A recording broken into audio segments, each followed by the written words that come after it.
जय श्री कृष्ण। श्री शिवाय नमस्तुभ्यम। आप सभी भक्तजन 4 अगस्त 2025 को सावन का अंतिम सोमवार व्रत करेंगे। साथ ही भक्तजनों इसी दिन एकादशी तिथि सुबह 11:41 से शुरू होगी, जो कि 5 अगस्त 2025 को 1:12 के आसपास शुरू होगी। ऐसे में 4 अगस्त को भी एकादशी तिथि मान्य है। आप सभी कौन से नियमों का पालन करें, क्या एकादशी इस दिन भी हमें व्रत के रूप में करनी होगी, किस तरह से हमें तुलसी पूजन और संपूर्ण नियमों का पूर्ण रूप से ध्यान रखना होगा। ध्यान से सुनिएगा, अंत तक बने रहिएगा। कुछ गलती अगर आप इस दिन शिव पूजा में करेंगे, तुलसी पूजा में करेंगे और समस्त नियमों का पूर्ण ध्यान नहीं रखेंगे तो आपका सोमवार और एकादशी व्रत पूर्ण रूप से खंडित हो सकता है। ध्यान से सुनिए, भोजन में क्या ग्रहण करना है, किस तरह से पूजा विधान रखना है, एक एक शब्द ज्ञान भरा होगा और महत्वपूर्ण रहेगा। पूरा वीडियो इसके लिए आपको सुनना पड़ेगा, अनावश्यक नहीं। छोटे से वीडियो में श्रेष्ठ अति उत्तम जानकारी आपको प्राप्त हो जाएगी। 4 अगस्त को सावन का सोमवार है और बहुत सारे दुर्लभ और श्रेष्ठ संयोग भी हो रहे हैं।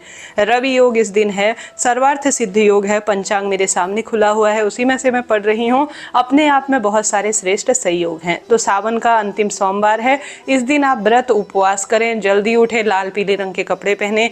एक दिन पहले रविवार के दिन बाल धो लीजिए। सोमवार के दिन साबुन शैम्पू बालों में ना करें, क्योंकि बालों में अगर आप साबुन शैम्पू लगाते हैं तो कई तरह के केमिकल हैं, व्रत आपका खंडित हो सकता है।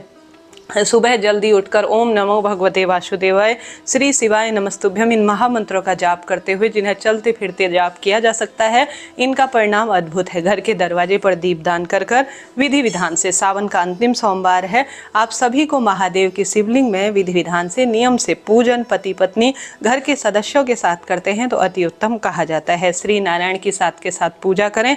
व्रत उद्यापन कैसे कब किस स्वरूप में करना है, इसका वीडियो पहले ही चैनल पर अपलोडेड है। पूरी विधि मैंने नियम से आपको दिखाई है। आपसे अनुरोध है उस पूजा को, विधान को आप देखिएगा, ताकि आपका सावन का व्रत पूर्ण हो। आप सभी को इस दिन महादेव श्री नारायण की विशेष पूजा अर्चना करनी चाहिए। परंतु ध्यान रहे, एकादशी तिथि शुरू हो जा रही है सुबह 11:41 से। तो ऐसे में अगर आप इस दिन चावल जो है पूर्ण रूप से इसका आपको त्याग करना होगा, भले ही आप सभी एकादशी व्रत करें या ना करें। एकादशी तिथि जब से मान्य है और एकादशी समापन तक आपको चावल को स्पर्श नहीं करना चाहिए, भले ही वह शिव पूजा हो या श्री नारायण की पूजा हो। यह आपके सोमवार व्रत को भी खंडित करने वाला माना जाएगा। तो इस चीज का आप ध्यान रखें। और एकादशी तिथि पर तुलसी भी नहीं तोड़ी जाती। सुबह 11 बजे सोमवार को एकादशी शुरू हो जा रही है 11 बजे से, तो आप सभी उससे पहले श्री नारायण की पूजा के लिए तुलसी तोड़ कर रख लीजिए। आप तुलसी को नहीं तोड़ेंगे, इस बात का आप ध्यान रखें। इससे श्री नारायण भी अप्रसन्न होते हैं और महादेव भी अप्रसन्न होते हैं। वैसे भी किसी व्रत उपवास के दिन तुलसी नहीं तोड़नी चाहिए, बेलपत्र वगैरह नहीं तोड़ने चाहिए। यह दोनों तुलसी और जो बेलपत्र होती है कभी बासी नहीं होती, कई बार प्रयोग में ली जा सकती है। तो पहले ही तोड़कर इसे फ्रिज में रख लीजिए। बाल वगैरह एक दिन पहले धो लीजिए। तुलसी और बेलपत्र आपको नहीं तोड़नी है। तुलसी में जब से जो है एकादशी लग जाए और समापन तक आपको जल नहीं चढ़ाना है, इस बात का भी आप ध्यान रखिए। वैसे भी बरसात का समय है, नियम मानने में कोई दोष नहीं है। अगर आप नियम मानते हैं तो बहुत सुंदर होता है इसका परिणाम। रो तुलसी में जल तो समर्पित करते ही हैं। ऐसी स्थिति में एकादशी शुरू होने से, जैसे 4 तारीख को एकादशी शुरू है दोपहर में 11 बजे से, तो सुबह सुबह आप जल चढ़ा लीजिए। इसके बाद जल चढ़ाने का कोई औचित्य नहीं है। शास्त्रों में जो कहा गया है, गुरुजन जो कहते हैं, उन्हें अगर पालन करते हैं तो नियम बहुत ही बढ़िया है। 1-2 दिन पालन करने में कोई दोष नहीं लगता है। ऐसे में तुलसी नहीं तोड़नी है, तुलसी में जल नहीं चढ़ाना है, सिर्फ तुलसी में आपको दीपक लगाना है। इस बात का आप जरूर ध्यान रखिएगा। साथ के साथ आप वहां पर बैठकर भगवान का नाम जाप कर सकते हैं। इसके साथ ही चावल का प्रयोग आपको नहीं करना है, उसके स्थान पर तिल, गेहूं या अन्य कोई जो है सामग्री है तो उसका ही आप प्रयोग करें। अब आप शिव पूजा कर रहे हैं तो नारायण की पूजा भी आप जरूर से कर लीजिएगा, तभी श्रेष्ठ स्वरूप में आपको फल मिलेगा। इस दिन आप विशेष पूजा नियम के तहत महादेव का जितना संभव हो अर्चन करें। एक जो है चौकी में महादेव के शिवलिंग पर इस दिन पंचामृत, दूध, दही, घी, शक्कर, शहद जरूर चढ़ाएं। भोजन संबंधी नियमों की बात करूं तो जल्दी उठकर जब आप महादेव को पंचामृत से अभिषेक करा लेंगे या पार्थिव शिवलिंग पूजन कर लेंगे, बेलपत्र वृक्ष का पूजन कर लेंगे, उसके बाद अगर आप जल पीते हैं, फल खाते हैं, तो यह सबसे सबसे उत्तम माना जाता है, परंतु कई लोगों को यह जो है सही नहीं लगता, उनसे नहीं रहा जाता है, तो आप कोई बात नहीं, घर की साफ सफाई कर जो आपका नियम है उसके अनुसार आप जलपान वगैरह कर सकते हैं। परंतु फलाहार आप इस नियम का ध्यान रखें, जब आप व्रत उपवास पूर्ण करेंगे उसके बाद ही आप फलाहार कर लीजिए। फलाहार करने में कोई दोष नहीं है। अब आप सभी सावन सोमवार का सिर्फ सोमवार 4 तारीख को व्रत किया जाएगा। 5 तारीख को जो है एकादशी रहेगी, क्योंकि आप कहेंगे कि दीदी जो है एकादशी तो 4 तारीख को भी है, तो क्या हम 4 तारीख को भी व्रत कर सकते हैं? तो शास्त्रों में लिखा गया है दशमी युक्त एकादशी, अर्थात जो 4 तारीख की एकादशी है वह दशमी से युक्त एकादशी है, तो आप दशमी युक्त एकादशी कभी ना करें। द्वादशी युक्त एकादशी सर्वोत्तम और अति श्रेष्ठ मानी गई है। तो 4 तारीख की जो एकादशी है वह दशमी युक्त एकादशी है, जो कि पाप कर्म को बढ़ाने वाली और श्रेष्ठ एकादशी नहीं मानी जाती। देखिए, एकादशी व्रत करने का नियम होता है, उसके तहत अगर आप जो नियम तो हैं उनका पालन करें, जैसे चावल वगैरह का मैंने आपको बताया, उनका आपको ध्यान रखना है, परंतु जो व्रत किया जाएगा वह मंगलवार को किया जाएगा, पुत्रदा एकादशी का। जो 4 तारीख की एकादशी है वह दशमी युक्त एकादशी है, जो कि अशुभ मानी जाती है, श्रेष्ठ नहीं मानी जाती है। द्वादशी युक्त एकादशी अगर गृहस्थ जन करते हैं तो यही हमारे व्रत उपवास को सफल करने वाली होती है। तो आप बिल्कुल भी यह चिंता ना करें, बिल्कुल भी ऐसा टेंशन ना कि एकादशी तो 4 तारीख को भी है तो हम 4 तारीख को एकादशी कर लेते हैं, ऐसा नहीं है। जो 4 तारीख की एकादशी है वह सूर्य मुख को देखते हुए नहीं है। जो 5 तारीख की एकादशी है पुत्रदा एकादशी, वह सूर्य मुख को देखते हुए है, भले ही वह 1-2 बजे तक ही है, परंतु जो द्वादशी युक्त एकादशी है और साथ के साथ सूर्य मुख को देखते हुए एकादशी है वह 5 अगस्त 2025 की मंगलवार की है। द्वादशी युक्त एकादशी सर्वोत्तम फल देने वाली है। इसे दामोदर द्वादशी युक्त एकादशी या द्विपुष्कर योग युक्त एकादशी कहा जाएगा, जो कि अपने आप में अद्भुत है। तो आप 5 तारीख को व्रत करें, इस दिन रवि योग का निर्माण हो रहा है।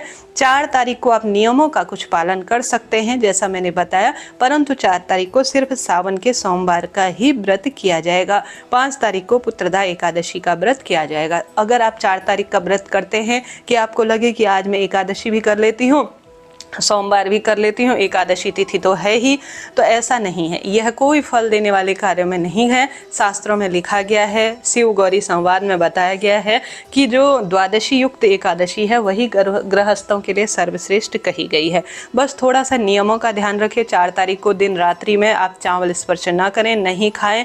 तुलसी में आप एकादशी दोपहर तक चढ़ा सकते हैं जल, उसके बाद ना चढ़ाएं। सिर्फ दीपदान करें, तुलसी पत्र ना तोड़े, आप अपने बाल साबुन शैम्पू से ना धोए। इन नियमों का पालन करें। घर में मीठ मांस प्याज लहसुन व्रत करें या ना करें, सोमवार एकादशी कुछ भी हो कहने का अर्थ है, परंतु जो विशेष तिथि होती है उसमें प्याज लहसुन इत्यादि ना खाएं तो ही ज़्यादा शुभ और श्रेष्ठ रहेगा। देखिए, पूजा विधान तो आप दोनों देवी देवताओं के एक साथ बैठकर एक साथ ही करते हैं तो अति उत्तम होता है। शिव सहस्त्र नाम, शिव सोमवार की व्रत कथा, एकादशी व्रत कथा, विष्णु चालीसा का पाठ, विष्णु सहस्त्र नाम का जो है स्मरण ध्यान पठन पाठन आप अपनी इच्छा शक्ति सामर्थ्य अनुसार कर सकते हैं।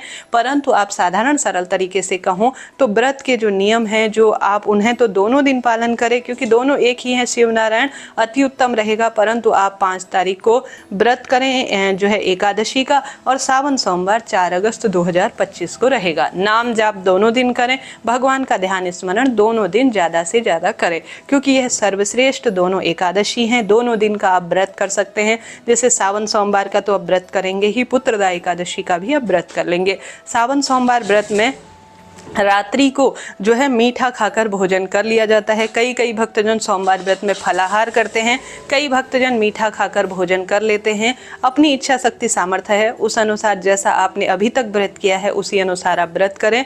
5 तारीख को आप फलाहारी व्रत कर सकते हैं, परंतु एकादशी में 5 तारीख को अन्न को सेवन नहीं किया जाता है। इस बात का भी आप ध्यान करेंगे तो ही आपका व्रत सफल होगा। सोमवार को रात्रि को आप व्रत में जो है भोजन कर सकते हैं, परंतु मीठा ही भोजन करें ताकि आपके शरीर में ऊर्जा बनी रहे। खूब अच्छी तरह से 4 तारीख को आपको दूध लेना है।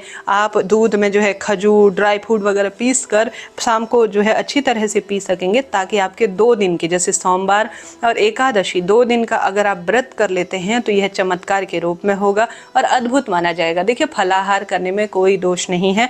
दोनों दिन, सोमवार का भी और एकादशी का भी फलाहार करते हैं तो चमत्कार तो होता ही है। तो इस तरह से यह तिथि थी। सर्वश्रेष्ठ तिथि में कोई उपाय नियम करते हैं, भगवान की भक्ति करते हैं, शिव अर्चन करते हैं, नारायण की पूजा करते हैं, पार्थिव शिवलिंग पूजन करते हैं, 108 शिवलिंग पर कोई भी वस्तु समर्पित करते हैं, 108 सुंदर दीप दान करते हैं, भगवान के नाम मंत्र कथाएं सुमिरन करते हैं, घर पर ब्राह्मण भोज कराते हैं, हवन कराते हैं, पार्थिव शिवलिंग पूजन कराते हैं और कोई ना कोई श्रेष्ठ कार्य करने का अपनी क्षमता शक्ति सामर्थ्य अनुसार प्रयत्न करते हैं तो लाभ तो अनंत गुना देखा ही है। आप दोनों दिनों में, एकादशी अर्थात सावन 4 तारीख की और 5 तारीख की जो एकादशी सावन सोमवार है, दोनों में बस इस बात का ध्यान रखें, कलह कलेश से दूर रहे, भगवान की भक्ति अपनी इच्छा शक्ति सामर्थ्य अनुसार करें, कुछ श्रेष्ठ नियमों का पालन करें ताकि भगवान की असीम कृपा मिले। और हमेशा ही यह जो सावन सोमवार है, एकादशी है, यह आपके जीवन में संतान संबंधी सभी परेशानियों को